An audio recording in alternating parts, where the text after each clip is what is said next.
Get started. Welcome everyone. We're on obviously this Zoom and also Facebook Live. Moishe House is really excited and pleased to be continuing the Global Voices series. One of the really unique, remarkable things about Moishe House is that we are so global. Organizationally, there are houses in 27 countries and 6 continents, and so as a global pandemic is happening and different countries and cities are adjusting in different ways, getting to hear from young Jewish leaders about their personal experiences, their Moishe House experiences, and then also just the Jewish communal experience in their city is quite remarkable and special. And I think we have some really unique stories and insight today. And for those of you who are new to Moishe House, we're all about inspiring Jewish homes around the world and run tens of thousands of programs a year for so many young Jewish adults and are pivoting in all sorts of ways, including you heard about Expedition Nye from Roe, where we did our shift from in-person Jewish summer camp for adults to a virtual global color wars Jewish camp style. And we already have a bunch of those participants on here. I see one of the call-ins is Bunk 3 Brenda. And so right now we have 28 countries represented in the Color Wars. We have over 700 players right now. And we just launched this past weekend with 240 teams competing with lots of prizes and programs and activities. So anybody who wants to check that out, we'll type it in the chat, but you can go to expeditionnye.org or camp99.org. But it's been really exciting, and also want to acknowledge that today is, in America at least, Yom HaZikaron, and an important day to remember and to observe. And we'll actually, while Floretta's on this call, you'll get to hear a little bit about programs that's happening right now at her Moishe House around Yom HaZikaron. So I'm really pleased to be able to turn this over to Steve Cohen. Steve is a board member. He's in Boston, attorney by trade, retired by desire, and has visited Moishe Houses all around the world. So he's going to lead us today in the conversation. Steve. Thank you, David. Very, very happy to be able to host this call. Anytime we get to hear from the amazing Moishe House residents, it's always special. So I joined the board about a year ago, and I've been fortunate to serve with a wonderful group of board members. But I will say, without doubt, the highlight of my year has been the chance to meet and interact with Moishe House residents. Their creativity, their ability to create culture and community is unbelievable.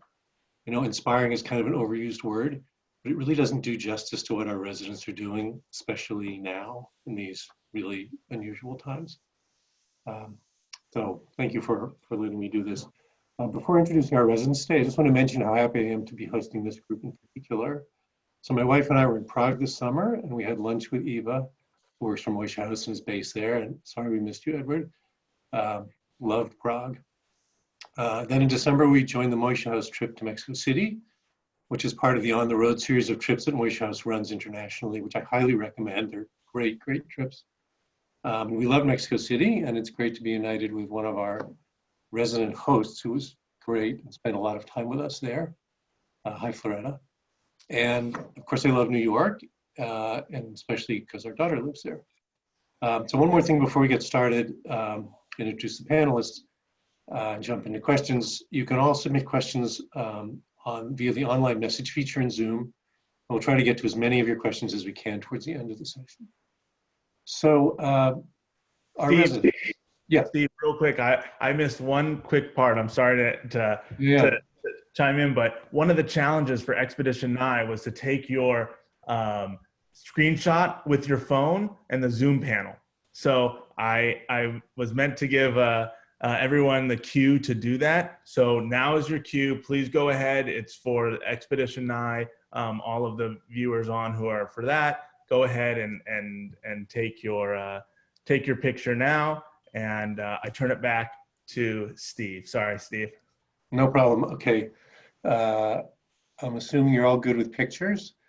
So Anyway, while you're doing that, I'm my pleasure to introduce the three residents who are going to talk to us today. So first is Floretta. Floretta's born and raised in Mexico City, which is home to a fantastic Jewish community, about 50,000 Jews. Floretta spent several years, I think, in Israel, and currently works for the Israeli embassy in Mexico City. Nice to see you again, Floretta.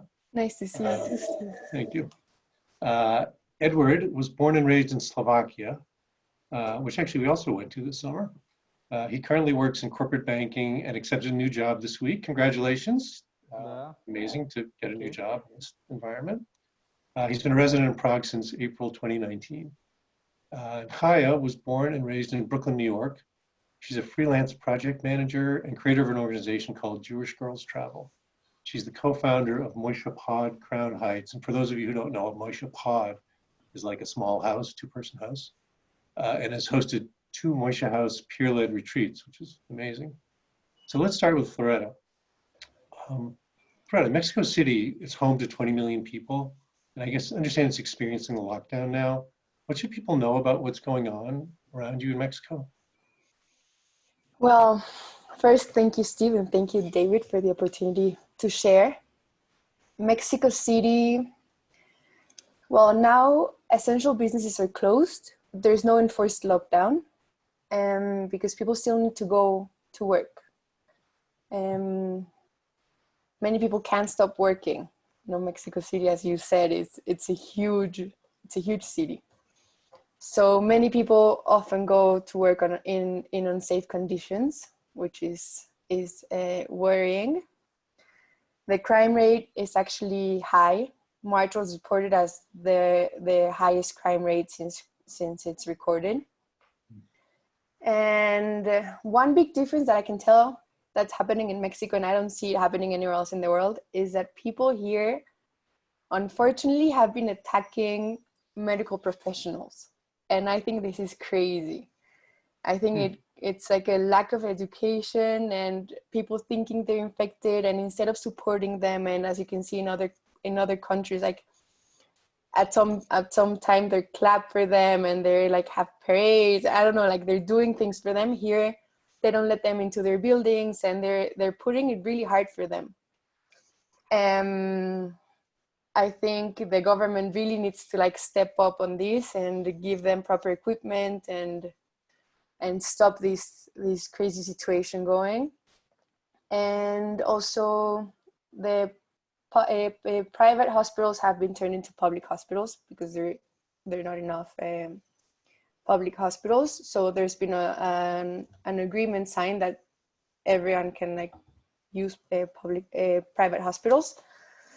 And I think this is all. My roommate and I decided to come home with our parents because we think it's the safest thing to do.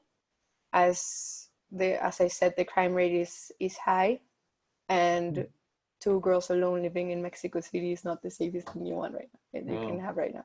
That's a terrible thing about the doctors. Like, how are you going to get better if you can't trust the doctors? It must be really hard to live in that environment. So we're glad you're okay. Glad your family's okay. What's the Mexico City Jewish community doing to respond to the crisis? Is it doing anything different? Well, actually, I'm not surprised they're having such a good response because they're a very well organized community. They first launched like a website and a committee that's dealing with this crisis. In this website, you can find out if you need to get tested, you can get daily reports, you get a like first response, you get a person communicating with you right away. And they've also set up many opportunities for volunteers, even remotely, like for people who want to volunteer and do things for the community. There's also different programs like adopting an elderly, like via like remotely, and you can accompany them because they're feeling very lonely. Cadena has gone beyond and above to address this topic. Like the community has really stepped up on this, and I'm really thankful to be part of it and to have them like backing me up. It's a remarkable Jewish community. We were so impressed when we were there last year. Can you tell us a little bit about it? Just a little bit of background on the community overall, and also what role Moishe House plays in it, and why did you decide to become a resident? Yeah, of course. So, well, Mexico City has several like separate Jewish communities, and they're mostly defined by how they got to Mexico after the war. But they're all operating like in common under like the umbrella of the Central Committee. So even though they have like their separate like synagogues and schools and stuff like that, there are events we have in common and the JCC and stuff we do like in like as a shared matter. And the Central Committee plays a really big role making sure the communities have all the institutions, like the community has all the institutions we need, and that everyone has the primary things covered all of the time. I think Moishe House is really important here because it's the first space of the community that's not like binded to a religious institution or to a specific community. So we're like an intercommunitarian, we want to call it, because people from any of these communities can come to the house and they feel welcome and they don't have to belong to any of these communities. It's completely run by young people. We don't report to any committee. We don't report to any like president of the community or to any like higher institution of the community. So it feels like a very young atmosphere all the time.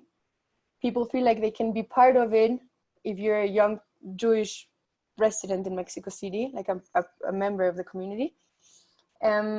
We also feel very connected to the traditions and the values of the community and to the institutions. Like we have events in common.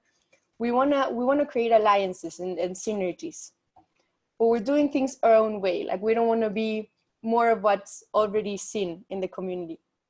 We want to have a new proposal for the young people. So I think that overall Moishe House Mexico City promotes connections from all of these different communities. It brings a platform for young people to connect to things they weren't exposed to before and creates new perspectives. And that's what we're missing here in the community. So a bit of how I ended up in Moishe House and why did I want to be part of this amazing project. So when I was 18, I moved to Israel to study my degree. And I experienced so many different perspectives and like backgrounds and experiences. So when I returned to Mexico, I really missed that. Like this opportunity of going to a place and finding a person that's working on something similar as you are, but with a different perspective. So, these enriching human connections. So I was really looking in the community in Mexico, how I could connect and grow and share. And the first time I went to Moishe House, it just felt like it was the right thing and the right place to be. Also coming back to Mexico after being 3 years in Israel and moving into my parents' house, it didn't feel like the natural step to take. Even though most of the people in Mexico live at their parents' house until they get married. So that's a very common thing to do. And most of our community members also live at their parents' house like now, and they come to the house for events and they go back to their parents' house. But luckily my parents were very supportive. I think they understood it was either me moving into Moishe House or moving out of Mexico. So they were really supportive about it. And I knew that this was the thing that I had to do. And I'm very happy with my choice. It's great. That's great. It's amazing how Moishe House like builds community, even across lines that otherwise are kind of hard to cross. So last thing, just quickly. So obviously you're not at the house and it's hard to create programming, but I heard that you had a virtual birthday party recently. Yeah. Can you tell us a little bit about coronavirus programming and your party? Yeah, it was amazing. Honestly, I need to thank Michelle, my roommate, who's watching right now, for my birthday party. So she said, like, let's throw you a birthday party. And I was very skeptical in the beginning about it. I was like, how? Like, it's Corona. People are like at their houses, like not in the mood to celebrate. And she, with a friend of her that's a DJ, I think you can see it in the screen in the corner, they were playing live music. And we didn't know if people were going to log in, and actually more than 60 people logged into the party. and it went for more than 5 hours. People just dancing in their rooms, enjoying the music. Even Moishe House from Santiago joined from Australia. Like, it was really an amazing social interaction, like an event. And we realized how much we missed that and how much we needed it. And just like a simple dancing and connecting and laughing and enjoying and being at the moment, not worrying about what's happening and receiving news and all this bombing of information we're getting all the time. So afterwards, people were texting us like, thank you so much. We really needed that. We really missed that. Thank you. And we realized how important it is to continue going on with programs, even virtual, for the community. Like we created something really nice, and we have our members that usually like come to the house. So we're keeping up with programs. For May, we have around 6 virtual programs. We have like 6 established, and then like today we're having like more informal takeovers on Instagram and stuff like that for people to keep engaging. Today for Yom HaZikaron, we have 2 Hayalim, 2 soldiers from Israel, talking about their experience in the army and about a friend they lost in the army during their time there. And people could ask them questions. So this wasn't like a programmed event, but it's something we want to bring, like keep giving to the community that's connected there. And if you don't have a gift for your mother for Mother's Day, you can join our art program. We're posting the link in the channel, so hope to see you there. Well, I haven't solved the Mother's Day present issue yet, so you might. Thank you very much. So let's go to the Czech Republic. Edward, you're in Moishe House, Prague. I understand the restrictions are easing there. Oh, I think your microphone's on mute. Sorry for that. Thank you for the word, Steve. Yes, measures were taken early, but as the society and the people are being strict and they are following the rules, we are officially out of lockdown, but there are still many measures, such as face masks. You cannot go closer to people within the shops within less than 2 meters. You cannot meet in gatherings or in groups more than 10 people. Schools are still closed. Even though the borders have opened, you cannot really travel. Well, I'm from Slovakia, and all my family lives, the closest family lives in Slovakia, which borders with Czech Republic. And through, even though the borders are opened, I cannot still go and visit my home country for a weekend, because I would have to stay in quarantine, in state quarantine for 2 weeks, which wouldn't be really appreciated by work and by other activities. Businesses are starting to open. And even though I have few friends which already lost their jobs, they're getting back their jobs, and they're returning to home to work. It's encouraging, and it must be a relief too. So you're from Slovakia. So what brought you to Prague, and what caused you to want to come and be a resident at Moishe House?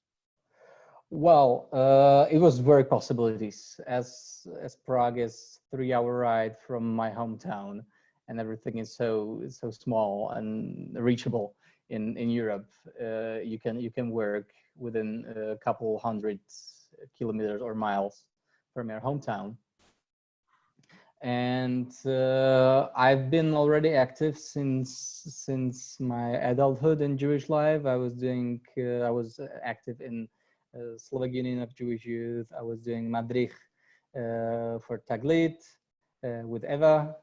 Hi Eva, I hope you're watching me or us. And it was a continuation of what I was doing, and as I have experience in NGO work, I wanted to take part in to be part of this. That's great. So you're a corporate banker, and you have I guess, a unique understanding of the financial side of the crisis. Have you been able to use that knowledge to support the community? Yes, Moishe House Prague began helping by small things. My flatmate was doing Max for the retirement homes and volunteering. I have donated few hundred of crowns to the elderly house, and we wanted to educate people and share some of what I know.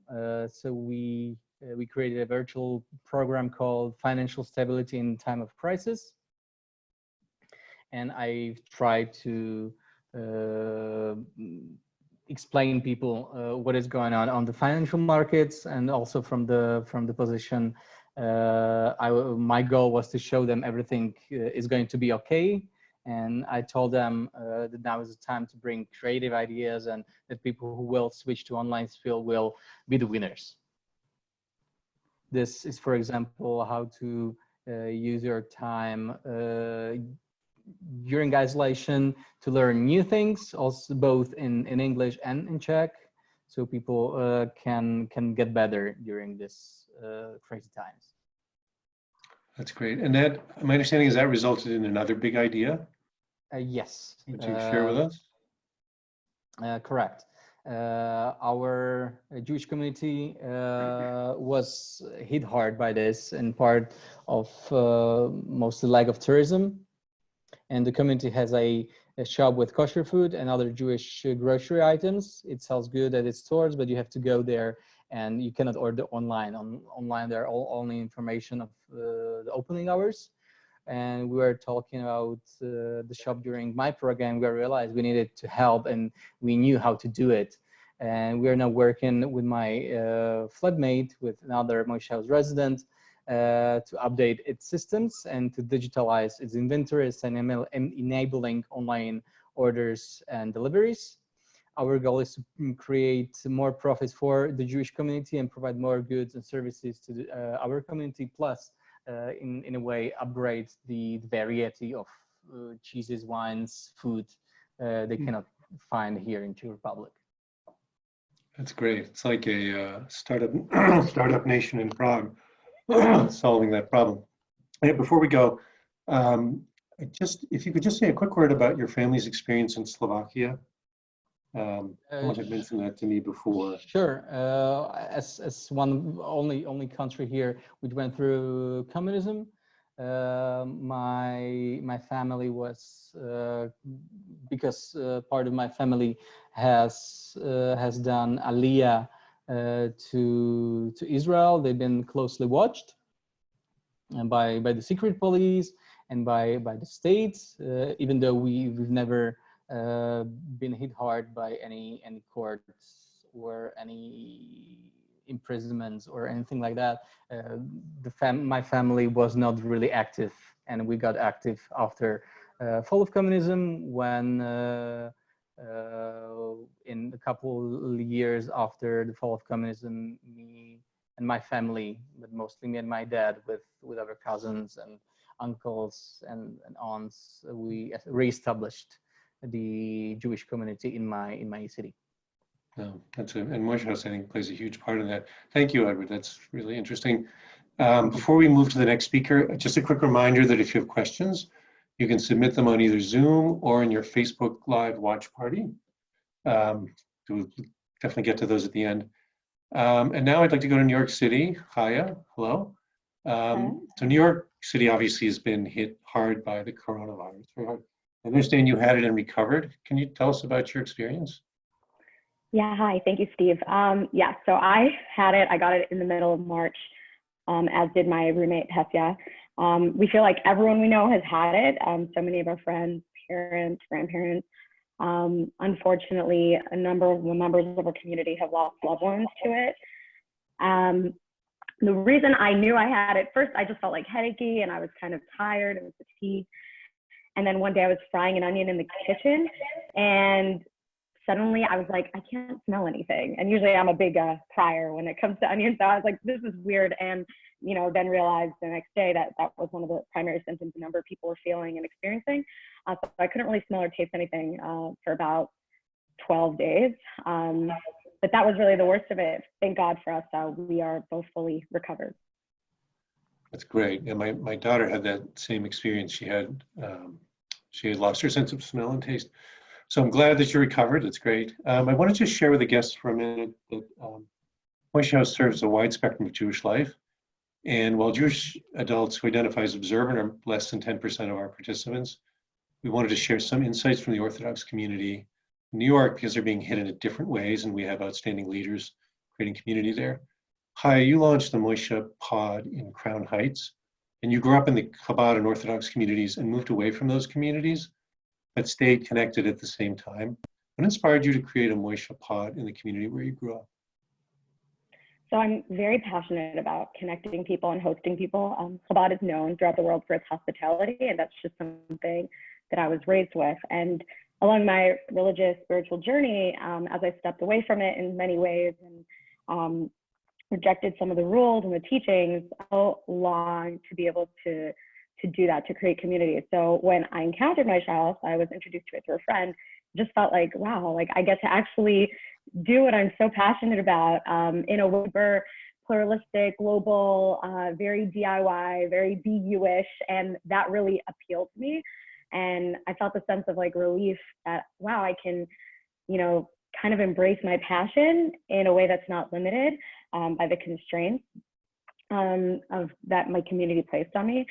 So once I learned, actually the reason I heard House was through retreatology. I hosted a couple of retreats and they were really beautiful. A number of people still to this day tell me they've met roommates, lifelong friends at those retreats, have gotten jobs, etc. So they were super meaningful. Our first one had 40 participants, as did our second, and we actually had to have a wait list for our second retreat. So that was really special and meaningful to me. Within Crown Heights, at our pod, we have people from all walks of life. It's a kind of unique community because, as you said, it's primarily a Chabad and Orthodox community, but then there's a number of people who are in my position, mid to late 20s or early 30s who may not necessarily identify with the community entirely, and there's this gap that needs to be filled. Where do I belong? I care about Judaism, but there's nothing here that serves me. So we were able, Patsy and I are able to really create that for them. We have, moms with 3 kids who are pretty young in their 20s that are so desperate for community. And then we have, in our community, if someone's 26 and not married, you're an older single, and where do you belong? Where's that place for you?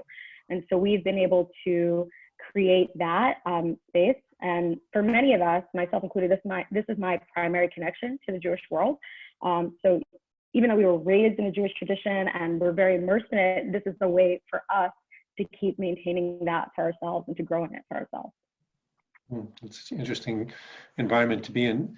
So I know you serve a very special role in the community, and really, I think bringing joy and hope. And I'm told you brought some learning for us today, which is great. Could you share?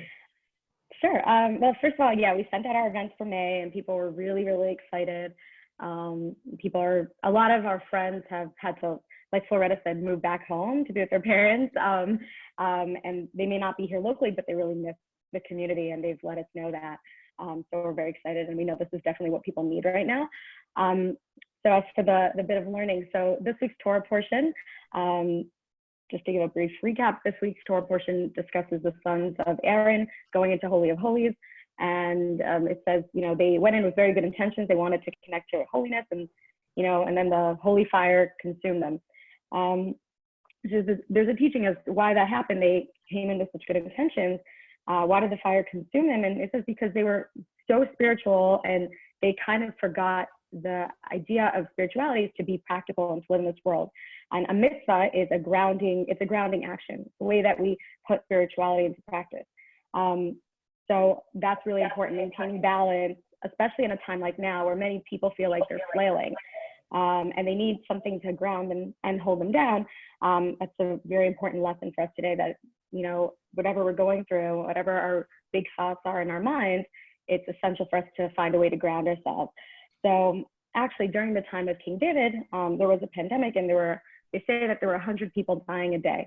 And so he instituted this concept that in order to combat that, we should make or say 100 blessings a day. So there are close to 100 people on this call. So I guess after this meeting, if everyone could take a time to just offer a blessing to a friend or show a bit of gratitude, you know, or put someone in your heart, give them a blessing. I think if we all do that, we'll be on the right path together. It's a lovely thought, and I'm doing my blessing right now. Thank you. And I hope we all do. So we're going to shift to asking questions now. And thanks to those of you who've already submitted. You're welcome to submit via the chat, and we'll get to as many as we can. So the first question I have is for Floretta. We received a few questions about this. Hang on one second. What's the reason people are attacking medical professionals? Is that the best you can explain it? Oh, you're My mute. mic was silenced, yeah. Yeah. So I think people are ignorant, they're scared. They feel like medical professionals leaving the hospitals, it's like bringing the virus out of the hospital and spreading it to the population, or bringing it back to their buildings or to their houses. So I think it also has to do with the fact that they don't have enough medical equipment for protection. So they feel like they're not well protected, so they're infected. And instead of taking care of them, they beat them up. It's a crazy phenomenon that's happening. That's crazy. It's hard to figure out how you get better if you don't let the doctors come and treat you. Thank you. So my next question is actually for me, and it's for Chaya. So a lot of people have watched the show Unorthodox on Netflix, very popular show. And I think Moishe House has actually been hosting a lot of virtual watch parties. So having grown up in Brooklyn in the Orthodox community, can you share your perspective on the show? Sure. So I generally felt like it was very moving. It was very beautiful and very sad. I actually discovered Deborah Feldman's writings when I was very young. I was about 15 years old. She hadn't had her book published yet. And definitely a lot of what she had written online on her blog informed my personal journey. There are many scenes that resonated with me and I recognized and identified, but I do have to say, and I think it's important to note that growing up Chabad, it really does not reflect my experience, as we are a more quote unquote open Hasidic community. So I cannot speak on behalf of people who've had that unique experience. But my boyfriend did grow up in a Satmar community, and he says most of it is quite accurate, minus some of the details that are a bit exaggerated or misrepresented. But in general, many of the people, including him and a number of his friends and people I've met throughout my life that come from those communities are very wonderful people. They exude a lot of generosity and understanding. And I think that was also demonstrated throughout the film as well. And just a quick follow-up on that, we have got a question from Yoni Nightnam, sorry, but Yoni. How's your family reacted to your involvement with Moishe House? Are you supportive or? Yeah, well, my grandparents, you know, they're part of a conservative congregation. They love Moishe House. My cousin lives in the Bay Area. He started getting involved there. And my parents are just, I think they're just very proud. As they should be. They're very, yeah, loving people, and you know, just kind of always asking me about it. My grandma's always like, "Oh, well, what are you doing now? What are you up to now? What's with Moishe House now?" So I think they're just proud and happy. That's great. And I have another question. Sorry, from Dave Press in Charlotte, North Carolina. And it's another question for Floretta. Moishe House, Mexico City is located in a popular area, but not in the areas where Jewish institutions or families have been in recent past. Can you tell us about the resurgence of Jewish life for young people, young families in Roma and La Condesa? Yeah, of course. So when the Jewish community arrived to Mexico City after the war, they primarily established in downtown Roma, Condesa, like more in those areas. And then they moved to the suburbs, and that's where all the institutions are now. And which is like Interlomas, Tecamachalco, like all those like Jewish neighborhoods as we see them right now. But I feel like now more young people are starting to come back to La Condesa, La Roma, to these areas because they're more like hip, trendy, friendly, walkable, global, open. Like they have this like a new vibe. And you can see these, like there was a kindergarten, a Jewish kindergarten established for like young families to move to La Condesa and to bring up their kids there, where you can walk around, be with your bike, be like walk around with your dog. And the synagogue is like having services again. It like reopened kind of. There's also the historic archives in Condesa. So I feel like here in this neighborhood, we feel connected to the essence of the community more than the form, to like what's actually important, like the essence, the heritage, what actually matters.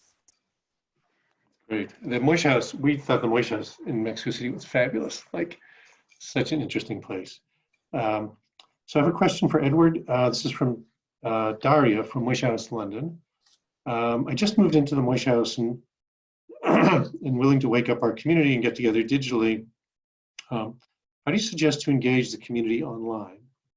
The idea of the house, house of party sounds great, but you have some experience. I can speak about our experience. We have the most important is the basics. As different arms of Jewish communities here are pretty separate, Moishe House is accepting everybody. Moishe House Prague gathers people from those which are looking for the community, and there is no actual space for young Jewish adults. And we are welcoming pluralistic Czech speakers, non-Czech speakers, new to Prague, old to Prague, LGBTQ. You can come as you are, and it's important in building a community. And speaking of online, we are doing variety of activities. We are doing Havdalahs with something as religious part. We are doing educational, we are doing shiurs, we are doing sports activities like yoga or Zumba, and we are celebrating the holidays in some ways. And it has to be fresh. It has to be for young people. It has to be sexy in kind of way and funny, because jokes and fun sells in a way.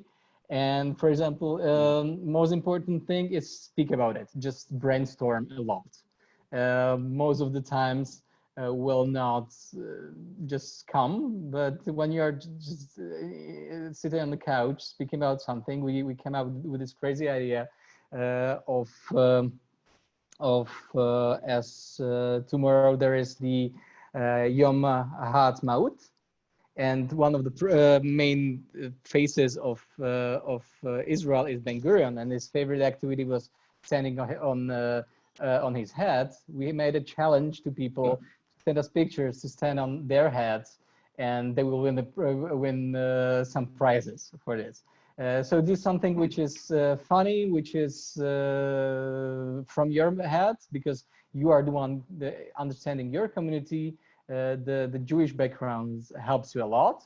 Many of the activities cannot be done outside, and then just try, and you will definitely have outcomes. Plus, we are doing in this weeks and months, we are doing much more than just our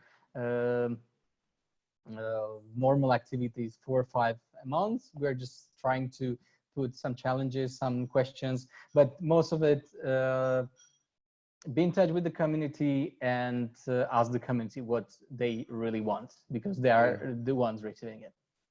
Yeah, it's interesting. Fun is like the secret sauce of Moishe House, I think. Like Definitely. everything, it's like what brings people in.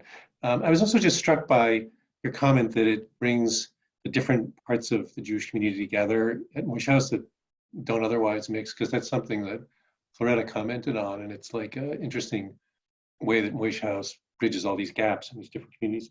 Floretta, do you have any thoughts about doing it? It sounds like you've been pretty successful with the virtual activities. Any other comments besides Edward's about how to do that well? I think what Edward was saying, like understanding your community's needs and what they're looking for. It's very important to see like also what they can do inside their house, as he mentioned. We've been very focused, like for example, we had cooking workshops to make sure the ingredients are easy ingredients to find. Like very simple things. I think people are not looking for like a very sophisticated program, where like simple things where people can connect, enjoy, learn, have a meaningful experience. So mostly that. Yeah, that's great. Chaya, you started Jewish Girls Travel.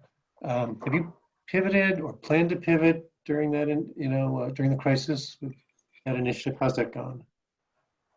Yeah, so Jewish Girls Travel has been mostly and primarily an online community from the start.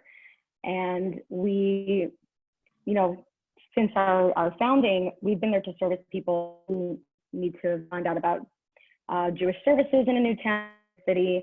They work to other young Jewish people throughout the world.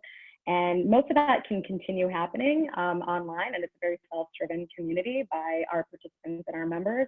Our online Facebook group is about 15,000 members, and I think our Instagram is about 4,500 followers. One thing we're still trying to figure out is how to be sensitive during this time. We don't want to, be parading people's travels when, many people are dying during a time like this.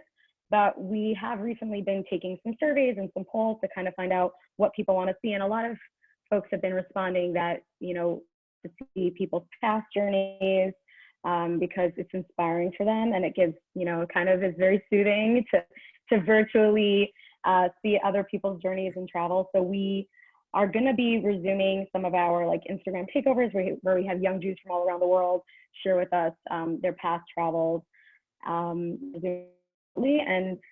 we really hope that once this is over, we'll be able to continue hosting those annual retreats. Like as I said earlier, those have been the Moishe House Jewish Girls Travel retreats have been super meaningful, wonderful experiences that enable people to find their travel partners.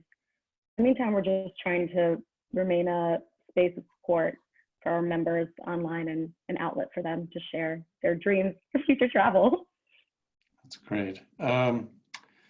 Thank you. So we have a lot more questions, but I think we're getting to the end here. So I apologize to everybody from a lot of places around the world, actually, who have questions. And tune into the next one, and I hope you get a chance to ask them then. So let me just first say to everybody, thank you. Thank you to so much to Floretta, Edward, and Chaya. And I hope everybody can agree that that was amazing. It's just such a pleasure to talk to all of you. And I want to thank everyone who tuned in to join the call. I said at the beginning, and feel even more now, that our residents are remarkable people. They're just amazing. Wherever they are around the globe, Moishe House residents build community, they build culture, and they have a lot of fun doing it. I feel very comfortable that the future of the Jewish community for many years is in great hands, and I feel honored, I think we all do, to be just a small part of it. So thanks again, and David, back to you. Thank you. Thank you for hosting, Steve. I'm looking forward to traveling to our next international Moishe House together when this thing allows for it. And thank you all for joining. As you could see from Edward, Floretta, and Chaya, we're working hard to create inspiring Jewish homes around the world. And it's just an amazing experience to get to hear from each of you on what you're doing in your own lives personally, what you're doing Jewishly, and what your communities are doing to give us that insight, and also just some hope and encouragement that we're in this together and can really support each other. So I just want to give everyone a reminder of Chaya's teaching when we get off of this, to think about how we can give a blessing to those around us, do something nice for for someone, and make the best of a new situation. So thank you all. And next week we'll be together. We'll get to hear a little bit more from some of the participants and leaders of Expedition 9, and also we'll have the Rome resident, the attorney, back on to share what's happened most recently since last time they were at the, or what we think was the peak of the pandemic there. So looking forward to next week, and thank you all again. Thank you. Thank you. Thank you. Thank you.